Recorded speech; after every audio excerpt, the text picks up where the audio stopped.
अब दोस्तों ऐसा है कि कल शाम से खबर गर्दिश कर रही है, टाइम्स ऑफ इंडिया से हमने लिया है, next terror attack may have been planned on Babri Masjid demolition anniversary, DNA confirms bomber's identity. तो ये जो उम्र है, ये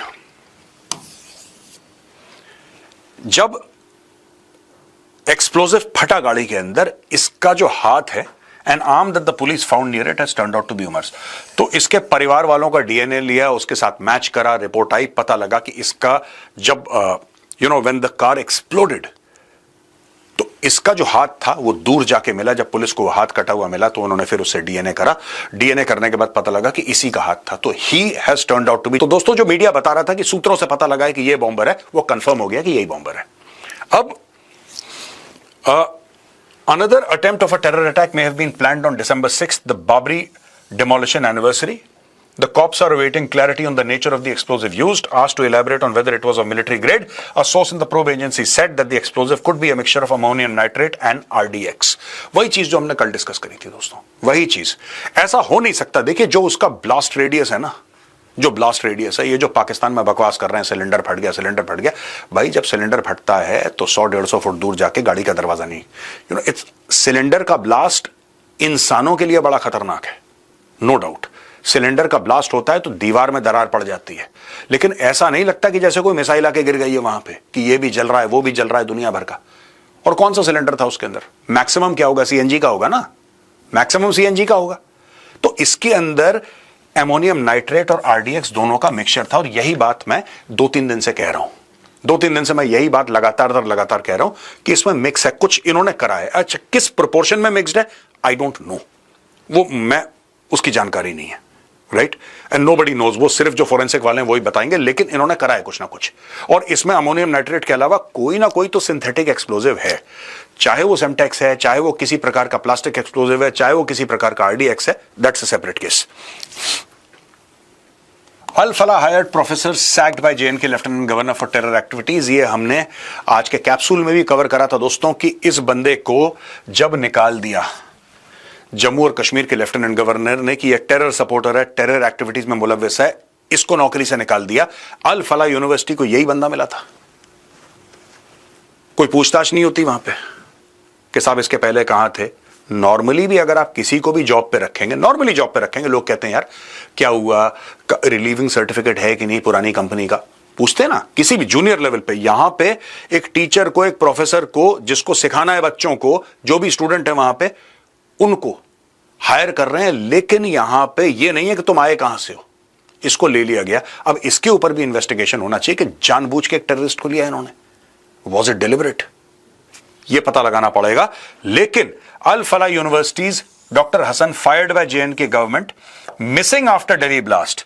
A Kashmiri-based doctor, Dr. Nisarul Hasan, who was dismissed by the Jammu and Kashmir government in 2023 for alleged anti-national activities, has gone missing following the November 10 Red Fort blast in Delhi that killed at least 12 people and injured several others. ये बंदा गायब हो गया। अगर ये responsible नहीं था वहीं, ये गायब क्यों हुआ? ब्लास्ट हुआ, ये गायब। मैं आपको एक और बात बताता हूं दोस्तों। अब जैसे मैंने आपको हो सकता है, देखिए ये तो हमें तो फॉरेंसिक की रिपोर्ट नहीं मिली, जैसे हमने पिछले बोला कि यार अमोनियम नाइट्रेट थी, हो ना हो उसके अंदर आरडीएक्स हो ना हो उसके अंदर सेमटेक्स हो या कुछ और हो, ये कंजेक्चर है। ऐसा भी हो सकता है कि सिर्फ अमोनियम नाइट्रेट ही हो उसके अंदर, that is also highly possible. तो मैं ये नहीं कह रहा कि डेफिनेटली कुछ होगा। अब देखिए मैं क्यों इसके साथ जोड़ रहा हूं, राइट, ये बंदा गायब हो गया। अब मैं आपको एक और बात बता रहा हूं, इसको ये तो पता था कि ब्लास्ट करने वाले हैं, लेकिन जब ब्लास्ट हो गई इसको ये नहीं पता था स्पेसिफिक कहां पे ब्लास्ट होने वाली है, क्योंकि उसके बाद गायब हुआ ये, वरना ये 2 दिन पहले गायब हो जाता। ये जो बंदा है, ये जो डॉक्टर है निसारुल हसन, जब ब्लास्ट हुआ है उसके बाद ये गायब हुआ है। यानी कि इसने भी खबर सुनी है कि अच्छा धमाका हो गया, पता तो था टेररिस्ट को कि कुछ होने वाला है, they are going to do something specific, इस टाइम पे ये होगा यहां, वो स्पेसिफिकेशन इसको नहीं पता थे। जब इसको पता लगा गायब हो गया बंदा। Documents assessed by NDTV confirmed that after being dismissed in Jammu and Kashmir, Dr. Nisarul Hasan recruited by Al Falah University in Faridabad. He was listed as a professor in the Department of Medicine at the university. Al Falah University, established in 2014, has denied any association with terror organizations. सबसे पहले सरकार अल फलाह university को dismantle करे। मैं आपको बता रहा हूं जितने भी अल फलाह इंस्टीट्यूशंस हैं, वो भी मैंने आज के कैप्सूल में आपको बताया था। पूरे के पूरे को आप डिसमेंटल करिए। हमें लग रहा है कि सिर्फ अल फलाह यूनिवर्सिटी जो बच्चों को पढ़ा रही है, स्टूडेंट्स को पढ़ा रही है, वही यूनिवर्सिटी है जो कि it is involve in terror activities, या उसके कुछ members who are involve in terror activities. What about the other Al Falah? इसकी तो दर्जन भर कंपनियां इस बंदे की, जो उसका मालिक है उसकी तो दर्जन भर कंपनियां, जवाद है उसका नाम, उसकी तो दर्जन भर कंपनियां, अल फलाह फलाना, अल फलाह ढिमका, अल फलाह ढिमका, ये उसकी तो बहुत पूरी एक फेरिस्त है। All these companies record should be seized और इनमें पता लगाएं, सरकार पता लगाए कि कहां तक घुसा हुआ है। ये कह रहा है कि इसको नहीं पता लगा, इसको नहीं पता लगा कि लगभग 3000 किलो एमोनियम नाइट्रेट ये पिछले 2 साल से इकट्ठा कर रहे थे और फरीदाबाद में जमा कर रहे थे, और इनको पता ही नहीं लगा। इनको नहीं पता लगा, बाकी सबको पता, इनको नहीं पता लगा। हाउ इज दैट पॉसिबल यार? Red Fort blast revenge strike, Jaish e Mohammed planned it after operation Sindoor, damaged Pakistan headquarter. ये जैश ए मोहम्मद का आपको पता है ना कि इसके पूरे रिश्तेदार मर गए, पूरे रिश्तेदार इसके मर गए, और ये रो रहा था कि अल्लाह तूने मुझे क्यों नहीं उठाया, एटसेट्रा एटसेट्रा, गाने वाने गा रहा था। उसके बाद इसने रिवेंज स्ट्राइक्स प्लान करी, ये मसूद अजहर ने। दोस्तों, पाकिस्तानी सरकार ने इसको 14 करोड़ रुपए दिए थे, जहां तक इफ मेमोरी सर्व्स, अगर मुझे ठीक से याद है, पाकिस्तानी सरकार ने इस आतंकवादी को, इस दहशतगर्द को 14 करोड़ रुपए का मुआवजा दिया था कि तुम्हारे साथ बहुत तुम्हारा नुकसान हो गया, लो 14 करोड़ रुपए। अब भारत को एक बात क्लैरिटी से करनी पड़ेगी एफएटीएफ के सामने, एफएटीएफ के सामने। उस 14 करोड़ को लेके इस बंदे ने ऑपरेशन प्लान करा है। This must be taken up to the highest levels of FATF. इसको 14 करोड़ रुपए मिले हैं और जैश ए मोहम्मद ने वहां पे ऑपरेशन प्लान करा है भारत के अंदर। As reported earlier, Dr. Omar Ul-Nabi, a member of the so-called doctor module who escaped during raids by J&K police, has been identified as the man present in the car who executed the lone wolf Fedayeen attack. Initial investigation indicates that the handlers were based in Turkey and Nangarhar in Afghanistan. हमने बात करी थी ना कुछ दिन पहले, ISIS, ये ISIS Afghanistan and ISIS Islamic state. दोस्तों, इस्लामिक स्टेट चाहे वो बांग्लादेश में हो, चाहे वो अफगानिस्तान में हो, चाहे वो भारत में हो, it is manage by the ISI. ये देखिए साहब, तुर्की से हो रहा है। इसको खुजली होती है ना बड़ी। तुर्की को तो हमने बोला था वासुदेव कुटुंबकम, याद है? तुर्की के लिए हमने राहत सामग्री भेजा, यार तुम्हें बहुत दर्द हुआ है यार, तुम्हारे यहाँ अर्थक्वेक हो गई, इतने लोग मर गए, हमें बहुत दिल में दुख है। यही तुर्की है जो पाकिस्तान को ड्रोन्स देता है। और सिर्फ ड्रोन देना कोई वैसी बात नहीं है यार, ड्रोन दो, चाइना भी तो देता है पाकिस्तान को मिलिट्री इक्विपमेंट। इसने बंदे दिए, इसने अपनी मिलिट्री तैनात करी पाकिस्तान के अंदर कि भारत को अटैक करो। आज की तारीख में यह निकल रहा है कि इनके handlers were based in Turkey. अब यह भी पता लगाना पड़ेगा कि तुर्की, how involved is Turkey in this.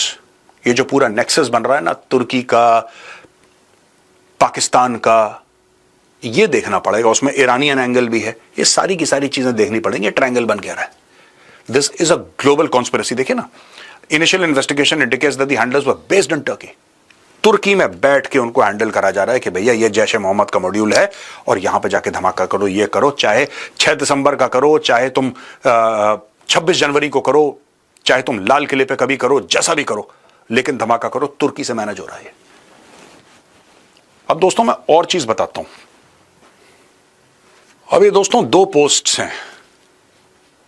आप ये देखिए, पाकिस्तान को इतनी हिम्मत कहां से मिल रही है। ऑपरेशन सिंदूर में अभी इनकी खाल निकाली थी, क्योंकि डोनाल्ड ट्रंप को अफगानिस्तान के अंदर एक्सेस चाहिए, और अफगानिस्तान के अंदर एक्सेस वो ईरान से तो ले नहीं सकता, उसको चाहिए पाकिस्तान की सर्विसेज।